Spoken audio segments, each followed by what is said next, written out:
یہ آپ کے پاکستان میں ہے شہابالدین اور دلیر آدمی ہے۔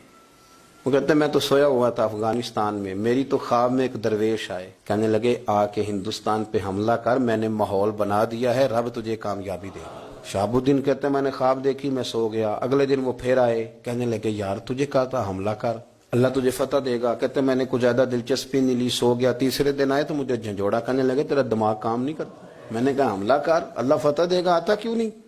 کہتے میں فوج لے کے ہندوستان پہ حملہ آور ہوا، جب میں نے یہاں لڑائی شروع کی تو میں نے ایک شخص کو دیکھا، انہوں نے بڑا خوبصورت امامہ باندھا ہے اور میری فوج کے آگے آگے وہ لڑ رہے ہیں، خود بنفس نفیس جنگ میں شامل ہیں، بڑے لوگ قتل کیے، بڑے لوگوں کو انہوں نے مارا، بڑے ہندو مرہٹے مارے۔ جب میں چہرہ دیکھنے کے لیے آگے ہوتا تو وہ گھوڑی کو ایڑی لگاتے اور آگے نکل جاتے۔ کہتے ہیں وہ میں پہچان نہ سکا، جنگ ختم ہو گئی، اللہ نے مجھے فتح دی، مسلمانوں کو اللہ نے کامیابی دی۔ فرماتے ہیں کہ پھر اچانک میری نظر پڑی تو وہی بزرگ سیاہ داڑھی، وہ ظہر کا وقت ہو گیا تو مسجد کے مینارے پہ کھڑے ہو کے اذان دے رہے تھے، چہرہ میں پھر نہ دیکھ سکا، منہ کعبے کی جانب تھا۔ کہتا میں نے جھٹ پٹ کو میں سے وضو کیا، مسجد میں گیا تو جماعت بھی وہی کرا رہے تھے، پر میں پہچان نہ سکا چونکہ چہرہ آگے تھا، مصلی پہ کھڑے تھے، پیچھے صفیں بن چکی تھی۔ فرمانے لگے کہ جب نماز کی تکمیل ہو گئی اور انہوں نے نمازیوں کی جانب منہ کیا تو میں نے ان کا چہرہ دیکھا تو یہ تو وہی بزرگ ہے جو مجھے خواب میں ملے تھے، اور جنہوں نے کہا تھا حملہ کر رب تجھے فتح دے گا۔ فرماتے ہیں میں قریب گیا اور میں نے جا کے کہا حضور پہلے خواب میں آئے، پھر ہمارے ساتھ مل کے لڑے اور سب سے زیادہ لڑے، پھر اذانیں بھی پڑھی، پھر جماعتیں بھی کرائیں، تو مہربانی کرے نام ہی بتا دے۔ فرمانے لگے کوئی اتنا بڑا نام نہیں، فقیر کو معین الدین اجمیری کہا جاتا ہے۔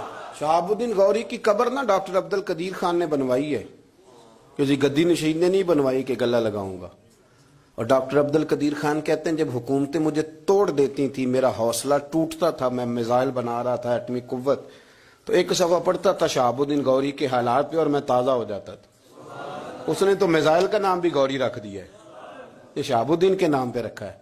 یہ قبر ہے صحابے میں، جا کے پوچھیں وہاں سوئے ہوئے ہیں شہاب الدین، ان کی قبر پہ بھی لکھا ہے منظور نظر خواجہ معین الدین اجمیری۔